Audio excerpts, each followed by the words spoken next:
My sister-in-law, now mute and bedridden, was entrusted to my care by my in-laws, who had decided to take a vacation in Hawaii. Just before departing, my husband Jack made it clear that taking care of her was my responsibility, emphasizing that I shouldn't slack off. As soon as Jack and his family left for their vacation, my sister-in-law, surprisingly, sat up and suggested that we get going too.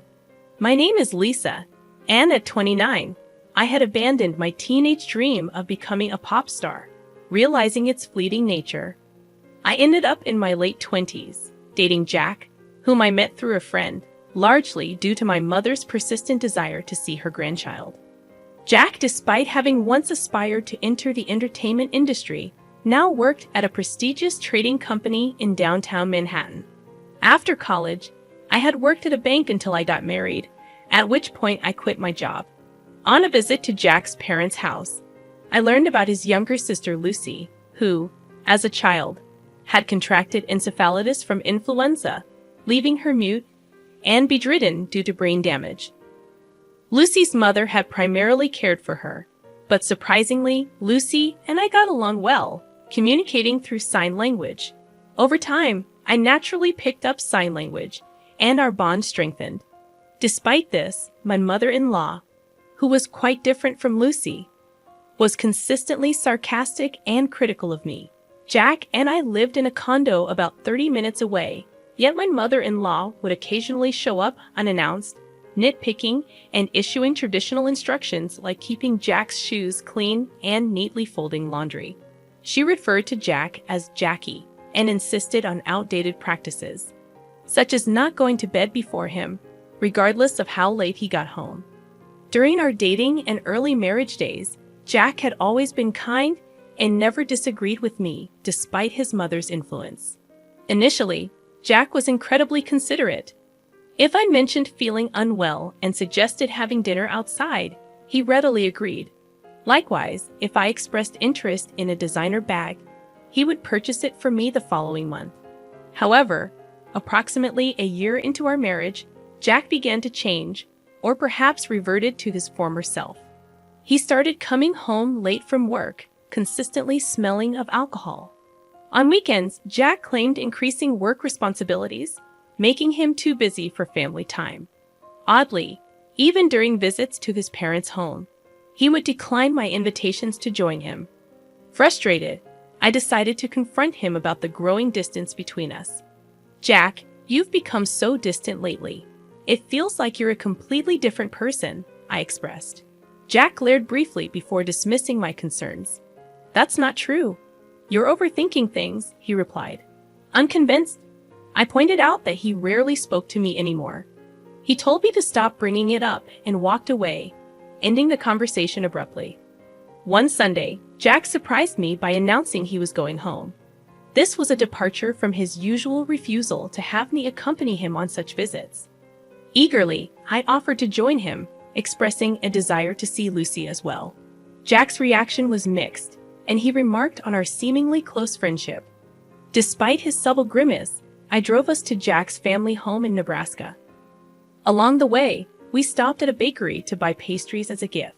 Jack's mother, who typically frowned at my presence, lit up upon receiving the pastries. When we arrived, she greeted us with a frown, as if displeased to see me. Undeterred, I handed her the pastries, and her expression changed like a child receiving a cherished toy. Curious about Jack's father, I inquired about him, learning he was out at a meeting. Jack's mother asked if I needed something, to which I replied that I didn't, just having something on my mind. He replied, "I hadn't heard anything about this from Jack. What's going on? Did you have something to tell your father?" I asked. Jack retorted, "It's none of your business." "What do you mean? We're a married couple, aren't we? Can you just stop nagging?" His mother chimed in, "Exactly. If Jack doesn't want to tell you something, you shouldn't be prying." Recognizing the futility of arguing, I chose not to respond. Just then, Jack's sister appeared. "Oh, Jack, you're here," she said. Jack seized the opportunity, saying, "Sis, perfect timing. I have something to discuss." She inquired, "What is it?" Jack proposed. I can take a long vacation next month. I was thinking about a family trip to Hawaii. How about you, sis? She replied, I'll pass. I don't have a passport. I was taken aback. Jack, usually busy with work, was suggesting a trip to Hawaii. Concerned, I asked, Jack, is everything all right with your job? His mother seemed displeased with my involvement and said, You shouldn't meddle with decisions Jack has made. You're really nosy, aren't you? Jack's mother then revealed the real reason for the meeting. I was to take care of Lucy during their vacation. Though momentarily surprised, I realized staying with Lucy was more appealing than going to Hawaii with my mother-in-law. I agreed to take care of Lucy, but I questioned why they had to bring me all the way there for such a discussion. Jack explained he expected resistance and wanted his mother to convince me forcefully if needed. Dumbfounded, I left the room to go to Lucy's room. Lucy was delighted to see me and asked how I'd been. When I explained Jack asked me to come along to their parents' house, Lucy remarked on Jack's change in behavior. Lucy suggested I stay over, and we had a great time chatting. An hour later, Jack came to get me, and we headed home. Lucy gave me a slight wink, hinting at a shocking truth and an even more shocking plan. A month later, on the day of the Hawaii trip, Jack and I went to his parents' house. Despite not going to Hawaii, I brought luggage to stay with Lucy for a week. As departure neared, the family insisted that taking care of Lucy was my job, and my mother-in-law added, Please get along well with Lucy. It's better for you to stay here, isn't it? If anything happens to Lucy, it's all your fault. Unfazed, I returned to Lucy's room. At that moment, Lucy sprang up energetically and called out, Come on, let's get going. This echoed a recent conversation where Lucy revealed she could walk and converse, a secret she had kept since last year. I suppose, why have you been hiding this from the rest of the family? Lucy began sharing an unexpected tale, saying, Actually, my father and mother are both remarried. I'm my dad's child from his previous marriage, and my sister and brother are from my mom's side. Surprised by this revelation, and considering the usual coldness from my mother-in-law towards Lucy, I couldn't help but think, I thought so. Is that so? Lucy confirmed, Yeah, my mom despises me. And I didn't want to talk to her, so I pretended that I couldn't. Curious about her father's knowledge, I asked, And your father? Lucy explained, Dad knows everything. He's always on my side. Understanding the situation, I said, I see. That's why, regarding this trip to Hawaii, I'm thinking we should go too. Perplexed, I asked, what do you mean? Lucy explained, I mean, I'm planning to go to Hawaii on the same day with you. We'll even stay at the same resort. Her proposal caught me completely off guard, and I responded, What? I'd be thrilled to go to Hawaii with you, Lucy. But do you even have a passport? Confidently, Lucy revealed, Of course. I secretly got my passport last month. And don't worry about the expenses. My dad is covering our plane tickets and the resort, including yours. Excited about the unexpected turn of events, I said. I see. I'm really looking forward to this. That's how we ended up at the airport, Lucy and I, arriving in Hawaii early in the morning. My father-in-law, who had been supportive, was there to see us off. Expressing gratitude, I said, Thank you, father-in-law. I feel guilty for all the plane tickets and resort fees you've covered. He reassured me, saying, Don't worry about it. As long as you two have fun, I'm happy. After landing, we took a taxi from the airport and checked into the resort hotel. Lucy and I were sharing a room, and as we settled in, I mentioned to Lucy, Your father seems pretty well-traveled. Lucy shared, Yeah, he's been on several international business trips. He's even been to Hawaii a few times. Planning a surprise for Jack and the family, Lucy said, So what's the plan? I'm guessing my mom and everyone will dine at the restaurant here tonight. I'm thinking of surprising them. Excited about the idea, I replied, That sounds like fun. I'm excited. Should we get some rest to recover from jet lag? Lucy agreed. That sounds like a good idea. Unable to sleep on the plane, we took a shower, climbed into bed, and quickly fell asleep. Waking up around late afternoon, Lucy was already awake and starting to wear makeup. Apologizing for sleeping too much, I reassured her, no, don't worry about it. I just woke up too. We really had a good sleep, didn't we? Fully recharged and ready for our battle. Around 7 o'clock, I suggested, I'll go and check the restaurant. As I looked for Jack and his party, I found them dining joyfully from the shadows near the entrance. Venturing deeper into the restaurant, I spotted the back of a young woman I didn't recognize. This puzzled me, as there hadn't been such a woman when they left Jack's parents' house. Straining my ears, I could intermittently hear Jack and my mother-in-law's voices. I'm glad it's not that woman today. Yeah, I really drew the short straw. She's tainted my family record. If only we had an elegant daughter like her from the start. I want to divorce her and start fresh soon. Try to find a reason for the divorce and extract hefty alimony from that woman. Even without a cause for the divorce, it's fine. I can fabricate as many as I want. She's so bad that I want to throw her in the trash. I want to see my grandchild from you and her. My mother-in-law was giving the woman a smile she had never shown me before. I was driven by the urge to step forward and see the woman's fate, but I held it in. I returned to my room and told Lucy that it took a while. I'm sorry, I saw something shocking. Jack brought a woman that I've never seen before. What? I was about to scream. Jack and my mother-in-law were continuously bad-mouthing me, and Jack even said he would find a reason for divorce. That's terrible. Jack called me a bad catch, but seeing him with another woman, I felt relieved. Now I can divorce him outright. That's a good thing. Shall we make our entrance then? Lucy and I headed towards the restaurant hall. When we entered the restaurant, we requested to sit near Jack's table and were able to get a seat quite close to them. They didn't notice our arrival as we were sitting quite close. We could hear their conversation, which was still filled with derogatory comments about me. I was amazed and ended up giving a bitter smile at how they could badmouth me indefinitely. Seeing my face, Lucy gave a nod with a smile, a cue for us to begin our counterattack. I stood up from my seat, stepped forward towards Jack, and shouted, "Are you all having a good time?" I'll never forget the look on Jack and my mother-in-law's faces at that moment. Their mouths agape and eyes wide open, they froze for a few seconds.